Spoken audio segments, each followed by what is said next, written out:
Olá amigos, olá amigas, esse é o Conversação, programa do Sindicato dos Bancários da Bahia. Nessa terceira edição, estamos aqui com o nosso forrozeiro do autêntico pé de serra, Adelmário Coelho. Está aqui do nosso lado também o jornalista Ney Sá.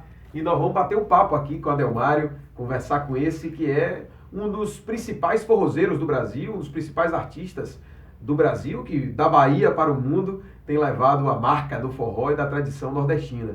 E a gente vai conversar e trocar algumas ideias a respeito disso. E Adelmário é um sujeito aí que não só trata do forró, mas da cultura nordestina. Eu queria que ele falasse um pouco, Adelmário, sobre esse momento que nós estamos vivendo no país, um momento difícil, né, com essa crise econômica e as dificuldades que a gente enfrenta na política. Isso repercute no dia a dia aí das tradições nordestinas, das festas juninas. Como é que você está vendo essa realidade? Você é uma pessoa que anda muito, né? Um andarilho aí da cultura. Pô, obrigado, Augusto, obrigado, Ney, um beijo carinhoso a toda a minha nação forrozeira. Prazer muito grande estar aqui conversando com vocês. Não sabem da minha satisfação poder trocar um pouco, né, do nosso dia a dia e informar para vocês.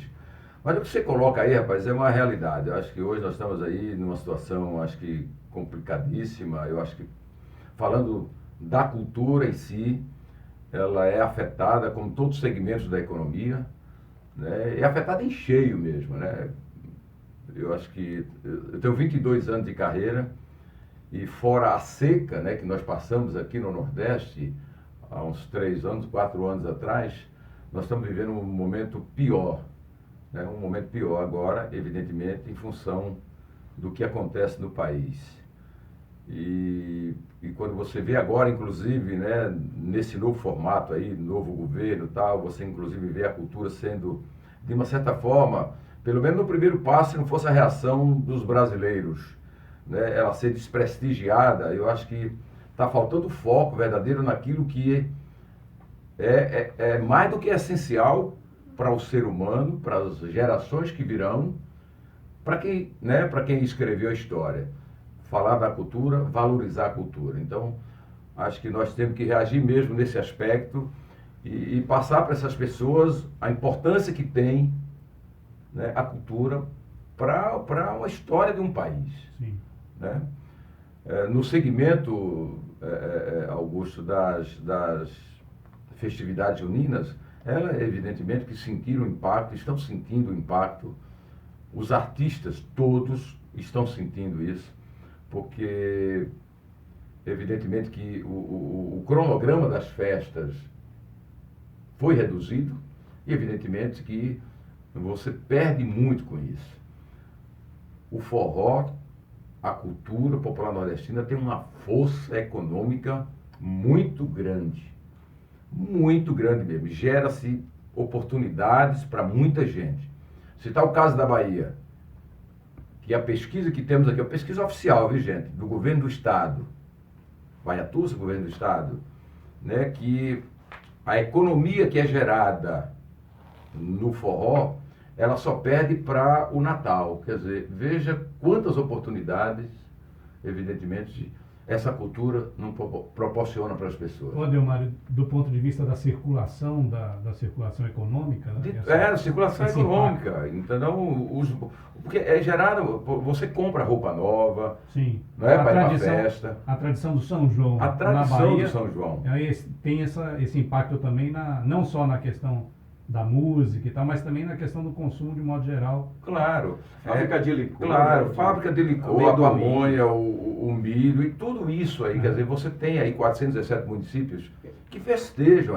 A dona de casa que faz o bolo, bota para vender, tudo na janela de então, casa. tudo isso, evidentemente, que tem uma tradição também, Augusto, encolheu um pouco. Aqui na Bahia, que as famílias compram roupa nova no São João. É uma tradição Eu fazia assim, quando eu estava lá no interior, que ainda não na música, tinha que ter aquela domingueira, como se fala, né? Que era a festa de São João, né? Você tem que comprar roupa, o sapato novo. Né? Sapato novo, você tem que chegar, né, nos trinques. Nos trinques, né? Para dançar o forró. Essa coisa maravilhosa, né? Que é o forró. Você, Adelmário, completa esse ano 22 anos, né? 22 anos de carreira. 22 anos de carreira. É uma carreira meteórica, porque é uma carreira já consolidada há bastante tempo, Mas é uma carreira que começou tarde, né? Você já estava trabalhando... Cronologicamente, na idade, ela começou tarde, porque eu nunca, Augusto, eu nunca idealizei estar aqui como um profissional da música. Eu saí lá de Barro Vermelho, que é um distrito da cidade de Curaçá, fica ao norte do estado, e eu vim para aqui, velho. Meu maior sonho era ser militar, ser um oficial do Exército. E eu vim para aqui, e o primeiro contato, digamos assim, profissional meu foi no Exército. Aos 17 anos vim servir ao Exército, né? Só que eu entrei assim, sabe, com pouca informação que a gente tinha naquele momento, por uma porta que não é a correta para quem quer seguir a carreira militar. Eu entrei para servir como soldado. E para quem quer, evidentemente, seguir a carreira militar, ele tem que ir para a escola de agulhas negras, né? Entrar como aluno, e aí você vai para cadete, para depois... Para a carreira oficial. É, exatamente. Mas aí, poxa, eu acho que eu sou grato ao Exército, né, pelo que ele me ensinou nesses 5, 6 anos. Eu fiquei. Não fui a general, mas fui a cabo, viu? Cheguei a ser cabo do Exército. Mas logo eu vi aqui a chegada do Polo Petroquímico de Camaçari. E aí, evidentemente, que eu continuei meus estudos e fiz um curso de supervisor de segurança industrial. E fui fazer um estágio no Centro Industrial de Aratu, que era um boom também naquele momento, tinha uma potencialidade muito forte. Logo fui chamado para o Polo. Pronto, aí me tornei um operário da Petroquímica. E lá fiquei por 20 anos, já, no Polo Petroquímico Camaçari. Somente em 94, né, respondendo a sua pergunta de começar tarde, você veja que em 94 foi que eu, viajando por Caruaru, veio a ideia de querer gravar uma música. E aí começou, né, esse namoro que está fazendo 22 anos, graças a Deus. Muito satisfeito com o carinho que eu recebo do público, o apoio que recebo, principalmente da minha Bahia, para poder levar esse projeto, né, para o Brasil e para fora do Brasil também. Ô Adelmar, e você falou aí agora que você estava viajando e veio a ideia da música, né? Eu queria pegar um pouquinho isso, essa coisa da inspiração do compositor, né? Como é que você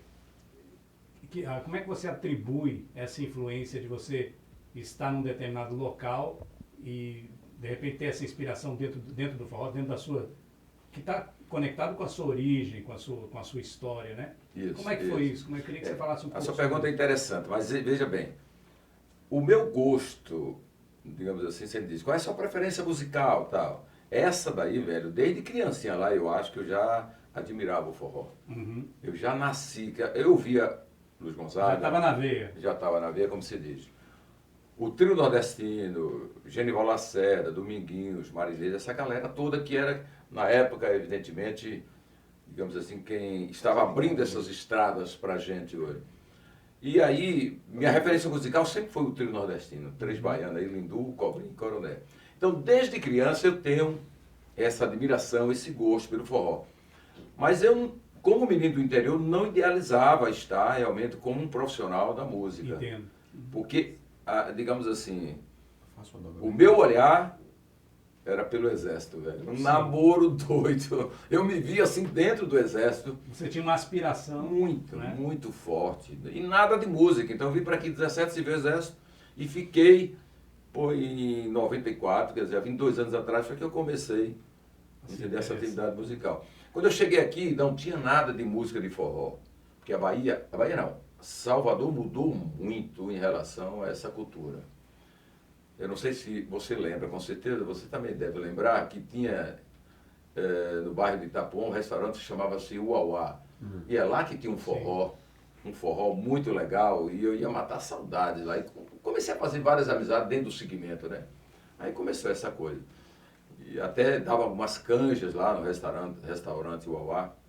Tinha um trio de forró bem pé de serra mesmo, aquela coisa que eu ouvia lá em Barro Vermelho. E claro que eu ficava, né, muito satisfeito com aquilo, mas nunca, rapaz, despertou em nada. Nessa viagem com a família aí pro Caruaru é que veio a ideia de querer gravar uma música lá, e aí... Lá em Caruaru mesmo. Lá em Caruaru mesmo, né? O cara, inclusive no estúdio, diz, rapaz, a concorrência está muito grande, porque realmente fica muita gente lá querendo gravar música, né? Digo, rapaz, é uma música só, tal. Quando ele me ouviu cantando, ele disse, pô, velho, nós vamos fazer aqui um vinil aqui, que naquela época era vinil, né? Aham. Ainda não tinha um CD. Eu digo, pô, eu tenho uma música, velho, só quero gravar uma música para homenagear a minha cidade, Barro Vermelho e sua realidade, né? Ele disse, não, velho, não dá. Mas quando ele me ouviu cantando, depois ele disse, pô, vamos gravar então. Não tendo uma música, ele chamou um grande compositor lá, o Nildo Almeida, e nós conseguimos gravar um tape lá com 10 músicas. Aí começou mesmo Quer dizer que essa jornada. casualmente, né? Tem uma Foi. casualidade. Então, Adelmário, você que tem feito muitas andanças aí pelo Nordeste e circulado o Brasil, eu queria fazer uma pergunta assim, né? Você tem visto diferença no Nordeste? Como é que está o Nordeste? Tá a mesma coisa de 20 anos atrás? Você que anda muito aí, circula a Bahia, o interior de diversos estados. É do ponto de vista... Percebeu mudanças? Claro, muita mudança, velho. O Nordeste, eu acho que... Eu digo para você que meu pai morreu com 93, 94 anos, sem saber o que era água encanada. Hoje nós temos uma adutora dentro de Barro Vermelho. Só quero citar esse exemplo, pra você ter uma ideia. Se ele morreu com 94, né, ele... Com 94 anos, né, ele faleceu. E não teve digamos assim, aquela satisfação de beber uma água encanada lá onde eu nasci. E graças a Deus hoje nós temos uma adutora vindo do São Francisco, a 50 quilômetros. Então sai de lá do São Francisco, vem para o meu distrito, que é Barro Vermelho, vem para um outro, chama-se Poço de Fora, vem para o outro, que chama-se Esfomeado, e vem para outro, que chama-se Pinhões. 4 distritos, 4 comunidades, entendeu? Hoje, graças a Deus, eu acho que foram beneficiadas. Então, por essa coisa que é óbvia, por ser humano, né? Todos deveriam ter, evidentemente, as mesmas oportunidades. Então, eu citando esse exemplo, e você está aqui, eu acho que um agradecimento ao governador Jacques Wagner, e também ao governador, hoje em exercício, ele não era governador, ele era secretário. E sem modéstia, velho, sem ser político, eu exerci minha cidadania, e através desses 2 caras aí, nós conseguimos essa adutora lá. Então foi através de uma ação assim, que foi meu contemporâneo de polo, e eu depois levei para ele a realidade. Né? E eu acho que isso acontece em toda a Bahia, né? Acontece em toda a Bahia. Quando eu falo na Bahia, o Nordeste, evidentemente, eu acho que foi nesse mesmo caminho, né? De pessoas que viviam aí na miséria, vamos dizer assim, na miséria. Eu acho que hoje tem um alento, tem uma oportunidade. Quer ver uma coisa? Que a gente fica alegre, é quando você entra num avião.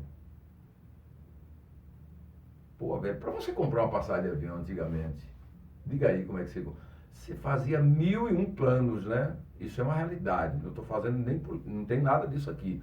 É um momento que eu vivo e vejo. Mas quando você entra hoje, o cara não leva o galinheiro porque não pode entrar com o galinheiro dentro do avião. Mas você vê que é realmente um momento de felicidade para ele. O acesso melhorou muito. O acesso está dentro do avião, essa oportunidade. É isso que eu queria ver nesse país. Uhum. Entendeu? Era dessa forma que deveria ser esse país. Acho que oportunidade para todos, né?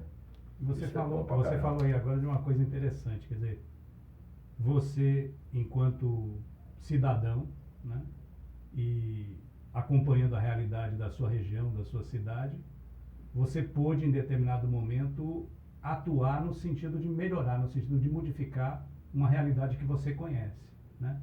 Aí eu queria perguntar para você como é que você vê essa sua ação como músico, né, como uma pessoa que trabalha dentro do ambiente da cultura brasileira e principalmente da cultura nordestina. Como é que você vê essa contribuição como músico, como um profissional de cultura, para fazer transformação social? Pois é, eu acho que é uma boa ferramenta, né? Você como grande jornalista, o Augusto como presidente de uma grande entidade, nós somos pessoas públicas que temos essa obrigação de, através do que nós hoje defendemos, né, poder levar benefício para as pessoas dentro de cada um na sua área. Eu não sou político, eu sou uma pessoa pública, evidentemente, que, poxa, tenho a minha voz, a minha arte, entendeu? E graças a Deus é muito bem recebida para as pessoas. E, evidentemente, se eu posso contribuir, né, em outras áreas para o bem das pessoas, eu diria, né, que esse tempo todo, esses distritos que eu lhe falei, bebiam água através do lombo do jumento. Rapaz, eu sei o que é isso, eu sei o impacto que você tem, entendeu? Em você olhar para um lado, olhar para o outro, não ter água para beber. Não, eu já passei, eu convivi com isso. E se eu pude, evidentemente, né, com um gesto, eu fui um pedinte, assim, rapaz, estou precisando disso para minha comunidade, e fui atendido, graças a Deus. E é por isso que eu sou grato pra caramba. E lá o nome foi a Adutora do Forrozeiro. O Wagner foi quem quis dar, né, esse nome. O Rui também. O Rui, na época, era o secretário das Relações Institucionais. Não era nem da Casa Civil. E eu sentei com ele assim, velho, estou precisando disso aqui. Me ajude. E na hora ele chamou o Cícero, que era o presidente da SEB, vamos resolver isso aqui. Trazer água daqui. Eu digo, daqui não serve, porque isso aqui seca. Tem que trazer de lá que é o rio. Não, porque ele viu a barragem de Pinhões como uma grande oportunidade, que era muito mais próximo também, né? Mas a barragem seca, né? Então, se a gente pode, você, entendeu? Eu, na minha área, eu acho que contribuir, né, para que essa desigualdade ela se torne menos traumática, né? Evidentemente que nós vamos fazer. E eu não meço sacrifício para isso, não. Para mim é um prazer. Sempre é um prazer. Nós vivemos assim um momento de uma escalada, de uma certa intolerância, né? E algumas vezes resvalando para o ódio nas redes sociais e muito ataque a nordestinos, né? A minorias e a segmentos da população. E você até, eu me lembro bem, citou uma passagem sua, algum momento pós-eleitoral 2014, e aí disseram assim, numa postagem sua, se forem dividir o Brasil, me coloquem do lado do forró. No que toca forró. Você está vendo assim, esse clima, né? Há uma intolerância no ar, né? Aí é o preconceito, né? É o preconceito também, viu? O preconceito por aqueles que precisam mais, né? É uma região menos desenvolvida, essa é a minha visão, não estou dizendo que eu estou certo. Por ser uma região menos desenvolvida, evidentemente as pessoas já olham, né, como se ali não tivesse seres humanos competentes, inteligentes. Quantos milhões, acho que são 8 a 10 milhões de nordestinos hoje dentro de São Paulo, que ajudaram a construir aquela metrópole, né, com a força. Você vai lá, em qualquer segmento da economia tem um nordestino fazendo alguma coisa, enobrecendo a cidade. Então, o preconceito do ser humano, evidentemente, tem esse olhar, que é um olhar que eu condeno mesmo, acho que do preconceito, ele não pode, nunca deveria existir, infelizmente, existe mesmo. E isso é uma coisa que, se a gente puder realmente, acho que combater de alguma forma tem que ser combatido mesmo. Falando um pouco sobre música, Adelmário, você está vendo assim, o forró ele passou por transformações, né? Não tinha eletrificação, passou por, né, a inclusão de novos acordes, de novos instrumentos. Como é que você vê assim, o forró se descaracterizou, se repaginou? Não, como é que você enxerga assim, o momento do forró? Eu acho que ele está dentro da atualidade, né? Aquela coisa de você também não ficar só no retrovisor, só vendo o passado, e as gerações elas estão aqui presentes. Então, evidentemente que você não pode hoje, ou pelo menos não deveria, né, você subir num palco para 100 mil pessoas tocando com um trio. Quando você vê Luiz Gonzaga, lá mesmo, lá atrás, ele já gravava com bateria, ele sentiu essa necessidade, né, que aquele som que ele fazia em cima de um caminhão, né, e muitas vezes fez, e era a época, né, eu acho que aquilo dali tudo muito bem adequado. Em algum momento aquilo foi ter a necessidade de ser amplificado. É onde ele colocou guitarra, baixo, cavaquinho, claro que é muito usado por eles. E até eu hoje uso, porque eu gosto muito da sonoridade do cavaquinho, né? A bateria, evidentemente que vieram os metais. Isso é uma nova atualização. O que eu acho que você não pode, Augusto, perder, é como se diz, é o trilho do trem. Então, hoje, na célula rítmica, nada disso foi modificado. O shot é o shot, o forró é o forró, o baião é o baião, o arrastapé é o arrastapé, o galope, né, é a mesma coisa da marchinha, a mesma coisa, o chachado é o chachado. Isso é que você não pode, entendeu? Tirar entendeu? Digamos assim, dessa cultura. Mas você agregando a esses ritmos, a essa célula, esses instrumentos que só contribuem de uma forma muito positiva, acho que aí é muito válido. A influência e a origem está preservada. Está Quer dizer, preservada. Você tem um processo que agrega novos instrumentos, novas estruturas, que são compatíveis com um novo público, uma nova performance. Exato, né? exato. A nova linguagem, né? Não tem a dúvida. Aí eu queria aproveitar e emendar essa pergunta de Augusto com uma outra. Você que é o forrozeiro do Brasil, né? O cunhado com o forrozeiro do Brasil, com essa estampa, você tem levado esse trabalho, inclusive, para as suas excursões internacionais, né? Isso. E a gente pode afirmar, pela sua experiência, pela sua vivência, pelas turnês internacionais, que o forró é uma música também universal? Eu diria sim, mas aquela sua, não foi provocação, mas aquela citação sua que você diz, forrozeiro do Brasil, você sabe por quê? Me intitulam forrozeiro do Brasil? Não sabe. Não. Vamos aproveitar aqui a audiência do programa para dizer. Claro.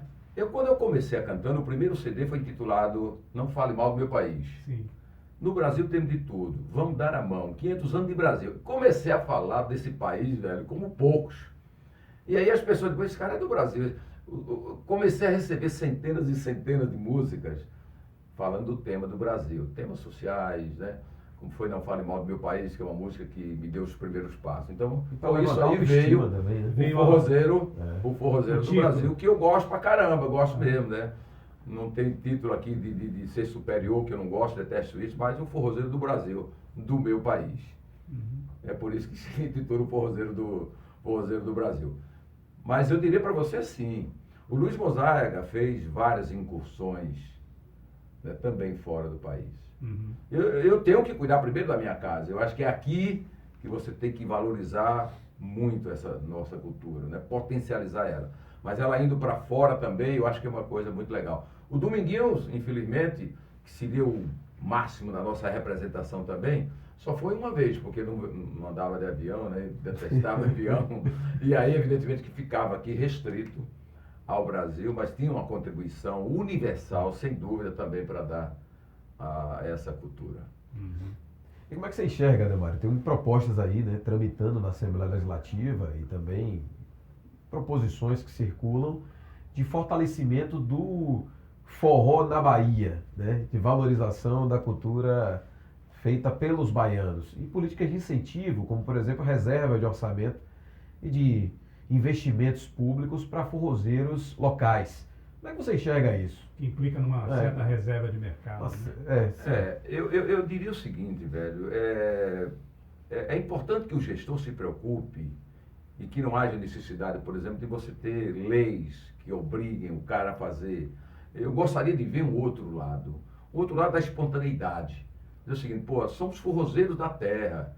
Somos forrozeiros que defendem a nossa cultura. Independente de qualquer coisa, eles têm que ser prestigiados.